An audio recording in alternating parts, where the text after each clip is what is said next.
सुचवाल? व्यावसायिक दृष्टिकोनातून सरकारने याच्याकडे लक्ष दिलं पाहिजे आणि काय होतंय आता तुम्ही जेव्हा अर्बनायझेशन म्हणतोय आपण या शहरांच्या बाजूला ज्यावेळी अनधिकृत बांधकामं होतात ती बांधकामं ज्यावेळी आपण अधिकृत करता आता म्हणजे मी राजकारण याच्यामध्ये मला आणायचं नव्हतं मी पॉलिसीच्या संदर्भात बोलतोय की दिघ्याचं ज्यावेळी दिघामध्ये जी अनधिकृत बांधकामं होती जी कोर्टाने तोडायला सांगितली त्या सगळ्या इमारती धोकादायक होत्या त्या इमारतीमध्ये लोक राहत होते त्याच्या आधीची एक इमारत पडली त्याच्यामध्ये लोक मरण पावले आमचं सरकार असताना त्या सगळ्या अनधिकृत इमारतींना मुख्यमंत्री अधिकृत करू शकत होते आपण ते केले नाहीत आज आत्ता बीजेपी आणि सेना सरकारने काय केलं की तुम्ही दिघ्याच्या सगळ्या अनधिकृत बांधकामं होती त्यांना तुम्ही अधिकृत केलं मी त्या दिघावासियांच्या विरोधात नाहीये आपण शहराचा जो विकास म्हणतोय त्या संदर्भात मी बोलतोय काय झालं आता एक प्रेसिडेंट पडला की बाबा अनधिकृत बांधकामं तुम्ही करा ती बांधकामं आज नाही तर उद्या अधिकृत होणार आहेत याच्यात भरडला कोण जातो सर की याच्यात भरडला जातो तो गरीब त्याला काय माहित नसतं तो येतो त्याला म्हणलं जातं बाबा ये तू आम्हाला 2 लाख रुपये दे तुला इकडचे घर बांधून देतो तो त्या बेरिंगवर घरं बांधतो त्याच्यामध्ये फाउंडेशन नसतं 2 अँगल उभारले जातात वरती कोटा लादी टाकली जाते त्याच्याकडून 3 लाख रुपये घेतले जातात असेच एकावर एक वसईमध्ये पण असतील आणि बाकीच्या ठिकाणी असतील अशा प्रकारच्या बिल्डिंग उभ्या राहतात आणि मग याच्यामध्ये तो गरीब माणूस जातो आता आपण काय करतोय की त्या बिल्डिंगला आपण अधिकृत करतोय पण अधिकृत करताना आपण त्याची योजना काय करणार आहोत आपण अधिकृत करताना त्या बिल्डिंग पाडणार आहोत का त्यांचं स्ट्रक्चरल ऑडिट करणार आहोत का ते जर नाही केलं उद्या ह्या बिल्डिंगमध्ये मेले कोण तर त्याला जबाबदार कोण या सगळ्याचं नियोजन आपण नियम बनवण्याच्या आधी करणं गरजेचं आहे आपण फक्त लोकांना आवडेल म्हणून जर आपण घोषणा केल्या आणि त्याच्यातून आपण जर पुढे गेलो तर त्याच्यातून विकास नाही होणार ना आज अशी कितीतरी परिस्थिती आहे डोंबिवलीमध्ये घ्या किंवा वसई विरारमध्ये किंवा कल्याणमध्ये काही गल्ल्या अशा आहेत साहेब की तिथे वरती जर माणूस मरण पावला त्याचं प्रेत जे आहे ते प्रेत तुम्ही असं आडवं आणू शकत नाही खाली ते प्रेत तुम्हाला त्या ह्याला बांधावं लागतं आणि ते वरून खाली आणावं लागतं आता त्याच इमारती ज्यावेळी तुम्ही अधिकृत करताय मग तुम्ही काय सांगताय आपल्याला राजकारणाच्या पलीकडे जाऊन ओव्हरऑल या महाराष्ट्राचा किंवा देशाचा विकास करताना या सगळ्या गोष्टीकडे बघणं गरजेचं आहे की आज खूप महत्त्वाचा मुद्दा बघा क्रॉसफायरचं हेच वैशिष्ट्य आहे की काही वेळा राजकीय वादंग न करता गोंगाट न करता योग्य मुद्द्यांवर चर्चा होते त्यातूनच लोड बेरिंगची जी एक सिस्टम आहे बिल्डिंग बांधण्याची अनधिकृत बांधकामांसाठी खूप सर्रास वापरली जाते ही पद्धत आणि त्याचाच लोड खरं प्रत्यक्षात जे कष्टाच्या कमाईनं घरं विकत घेतात त्यांच्यावरच येतो की काय आणि काही वेळा तर त्याखालीच त्यांचं जीवनच चिरडलं जातं की काय मगाशी म्हणाल तसं मृत्यूच्या छायेखालीच त्यांचं जगणं असतं खरं तर असह्य करणारं असं थोडंसं आपण पुढे जाऊया थोडं थांबूया एका ब्रेकसाठी आणि चर्चा ब्रेकनंतर पुढे नेऊया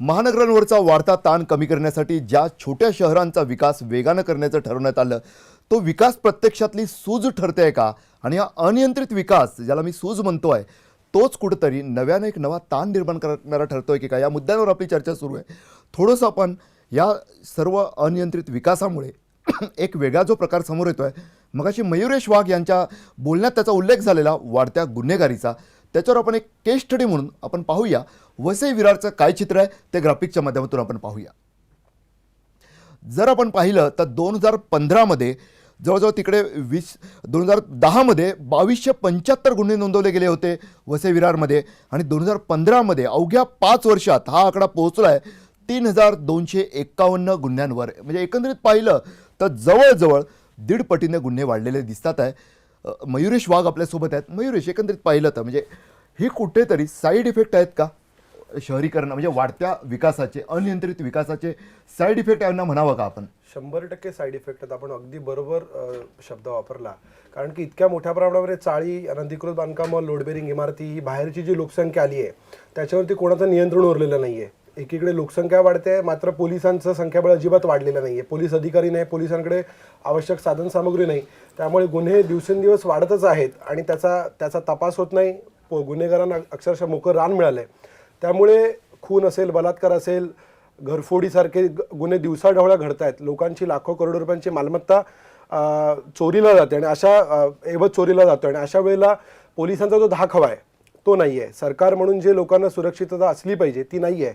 त्यामुळे वसई विरारमध्ये स्वतंत्र पोलीस आयुक्तालय झालं पाहिजे किंवा तिथे जे आता 7 पोलीस स्टेशन आहे त्याच्यामध्ये मनुष्यबळ वाढवलं पाहिजे. ज्या उपाययोजना करायला पाहिजेत त्या उपाययोजना होताना दिसत नाहीयेत आणि त्यामुळे लोकांमध्ये कुठेतरी भीतीचं वातावरण आहे. गणेशजी, कुठेतरी असं वाटत नाही का की हे स्वाभाविक आहे खरं तर? म्हणजे जेव्हा विकास सुरू होतो तेव्हा स्वाभाविकरित्या तिथे आर्थिक व्यवहार सुद्धा वाढतात, उलाढाली मोठ्या प्रमाणात होऊ लागतात आणि त्याचबरोबर जमिनींचे, रिअल इस्टेटचे भाव, हे स्थावर मालमत्तेचे भाव हे गगनाला भिडू लागतात आणि स्वाभाविकरित्या जिथे पैसा असतो तिथे माफिया येणारच आणि त्यातून अपरिहार्यरित्या, मगाशी मी साईड इफेक्ट म्हटलं, ती गुन्हेगारी वाढतेच.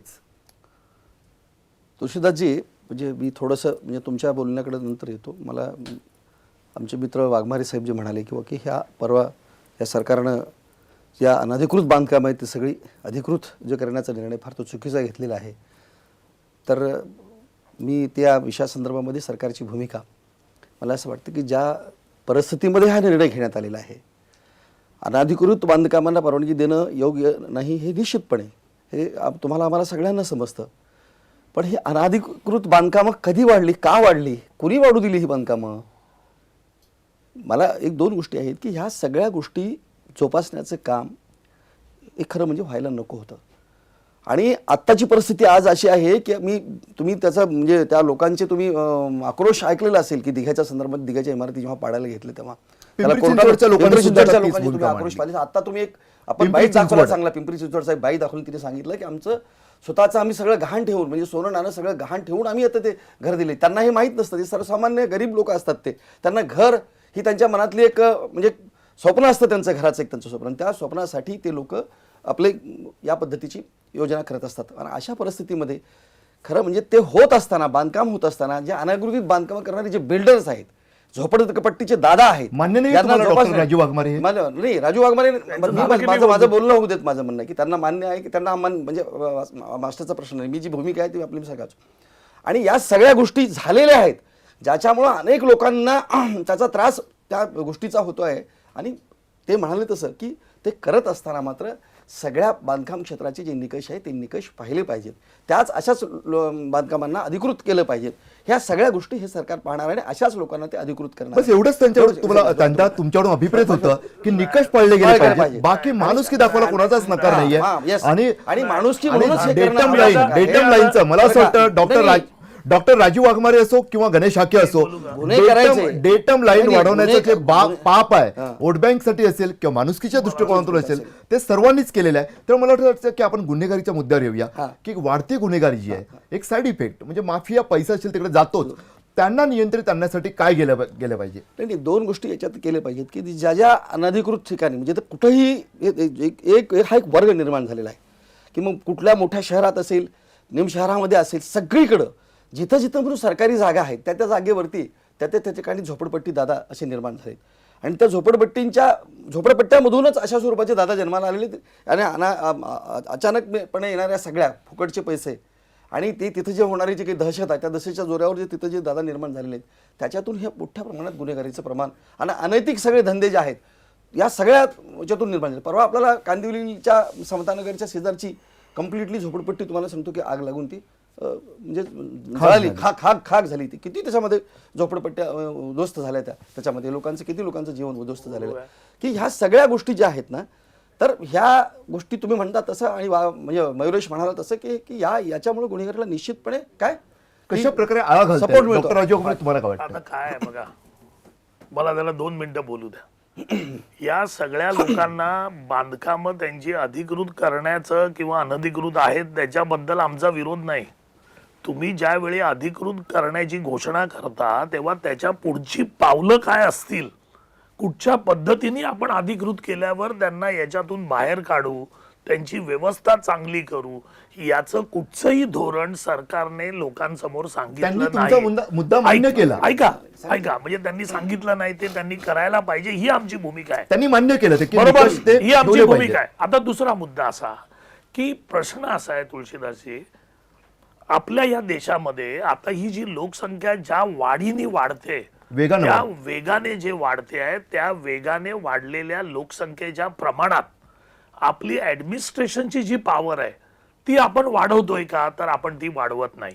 त्याच्या उलट आपण आता काय करतोय की आहे ती शहराच्या आजूबाजूला वाढणारी अनधिकृत शहरं यांच्यावर कंट्रोल करणं, यांच्यासाठी सोयी सुविधा उपलब्ध करणं, यांचा विकास बरोबर कसा मार्गात करता येईल याकडे लक्ष देणं, याच्याकडे आपण लक्ष न देता आपण नवीन स्मार्ट सिटीच्या घोषणा करतोय, त्याच्यासाठी 100 कोटी बाजूला काढतोय, पण त्या 100 कोटीमध्ये कल्याण डोंबिवलीच्या जर सुधारणा आपल्याला करता आल्या, त्याच्यातील ज्या रेसिडेन्शियल आणि केमिकल फॅक्टरी आहेत त्यांना बाजूला करता आलं, त्यांचा विकास करता आला, अशा पद्धतीने महाराष्ट्रात आणि देशात जिथे जिथे शहरांच्या बाजूला ही बाकीची शहरं झालेली आहेत त्या सगळ्यांचं नियोजन करणं गरजेचं आहे. म्हणजे आपल्या हातात जे आहे त्याचा विकास पहिल्यांदा करणं गरजेचं आहे, ना की फक्त आपण घोषणा द्यायच्या आणि हातचं सोडून पळत्याच्या मागची स्वप्न दाखवायची. हे जर आपण बंद केलं तर या देशाचा खऱ्या अर्थाने विकास करू. ते जे 100 कोटी, आता तुम्ही शहरातल्याच एका भागाला सांगता स्मार्ट सिटी, अहो पण जे शहरामध्ये जे प्रॉब्लेम आहेत ते 100 कोटी त्या शहरासाठी वापरा ना. आता मुंबईचं बजेट 33,000 कोटी, मुंबईला तुम्ही देणार 200 कोटी, आता ते 200 कोटी कुठे जाणार? कसं आहे, आपण लोकांना चांगल्या घोषणा करायच्या, त्याच्यासाठी विकास करायचा नाही अशी भूमिका न करता, जर तुम्हाला विकास करायचा आहे तर खऱ्या अर्थाने विकास करण्यासाठी ते जे पैसे आहेत ते या अशा शहरांच्या सुविधासाठी वापरा. त्या 100 कोटीमध्ये वसई विरारमध्ये पोलीस फोर्स एक्स्ट्रा घ्या, कल्याण डोंबिवलीच्या लोकांचं स्थलांतर करा, दिघाच्या लोकांना नवीन बिल्डिंग बांधा. पण ते सोडायचं आणि आपल्याला चांगल्या दिसतील टीव्हीवर आणि रेडिओवर मन की बात करायची की अजून 100 सिटी आम्ही खोलतोय. अहो पण जी शहरं झालीत, जे लोक गुराढोऱ्यासारखी राहत आहेत त्यांच्याकडे लक्ष दिलं पाहिजे, त्यांचा विकास कसा करता येईल त्याकडे लक्ष दिलं पाहिजे. हे जोपर्यंत करत नाही, फक्त बाजारीपणाच्या घोषणांवर अवलंबून राहतो, स्मार्ट सिटी होतील ते होते. मात्र एक तुमच्या लक्षात आलं असेल की आपले राजकारणी खरोखरच खूप स्मार्ट आहेत, त्यामुळे ते अगदी आपला स्मार्टनेस दाखवत कुठेतरी आपला राजकीय अजेंडा सुद्धा कसा राबवतात तुम्ही पाहिलंच. थोडंसं थांबूया ब्रेकसाठी. ब्रेक नंतर आपण खरं स्मार्ट धोरण कसं आणता येईल आणि त्यातून प्रत्यक्षात उपाय कसा शोधता येईल त्याचा आपल्याला वेध घ्यायचा आहे. थोडंसं थांबूया ब्रेकसाठी.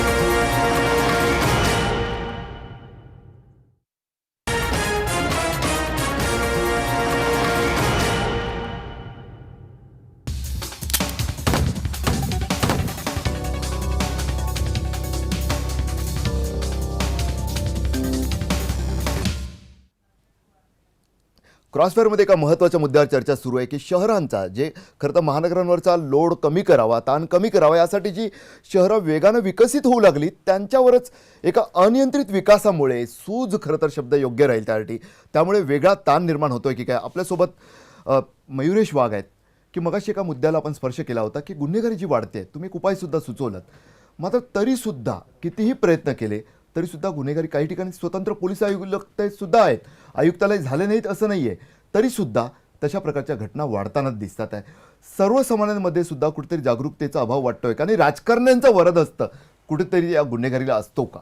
आपलं म्हणणं एकदम बरोबर आहे. राजकारण्यांचा वरदहस्त 100% असतो, किंवा गुन्हेगारांना किंवा या अशा समाजविघातक प्रवृत्तींना कुठेतरी पाठीशी घालण्याचं काम जरूर होतं आहे. आणि आपण जसं म्हटलं की आयुक्तालय इतर ठिकाणी आहेत, तरीही गुन्हेगारी वाढतेच आहे.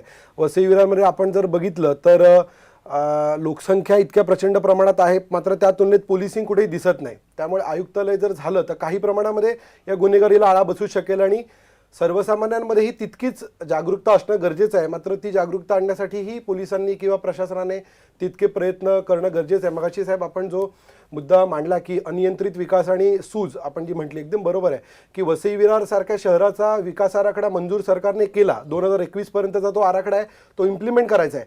परंतु जवळजवळ 800 आरक्षणांपैकी 500 आरक्षणं ही अनधिकृत बांधकाम आणि अतिक्रमणांनी बाधित झाली आहेत. म्हणजे शहर तुम्ही पूर्ण ज्यावेळेला एखादं नवीन त्याचा आराखडा बनवता तर त्या शहरातल्या लोकांना शाळा, गार्डन, हॉस्पिटल, मैदानं अशी सर्व या आपण म्हणू सुविधा तिथे आवश्यक असतात. परंतु त्याच ठिकाणी अनधिकृत बांधकामे किंवा अतिक्रमण झाल्यामुळे तिथल्या शहरातल्या लोकांचं जे जीवन आहे ते कुठेतरी बाधित होतं असं मला वाटतं. गणेशजी, असं वाटत नाही का की अनेकदा विकास आराखडा जो तयार केला जातो, चेष्टा वाटते खरं तर, किंवा ठरवून केलेला एक लोकांच्या विरोधातला कटच वाटतो. 500 आरक्षण जिथे आहेत, म्हणजे जिथे खरं तर बगीचा झाला पाहिजे, शाळा झाली पाहिजे, महाविद्यालय झालं पाहिजे, रुग्णालय झालं पाहिजे, अग्निशमन दलाचं केंद्र पाहिजे, तिथं प्रत्यक्षात जेव्हा एखादा अधिकारी पोहोचेल आणि काहीतरी उभारायचं म्हणून प्लॅन बनवेल तर समोर तिकडे गोदामं दिसतील, अनधिकृत इमारती दिसतात.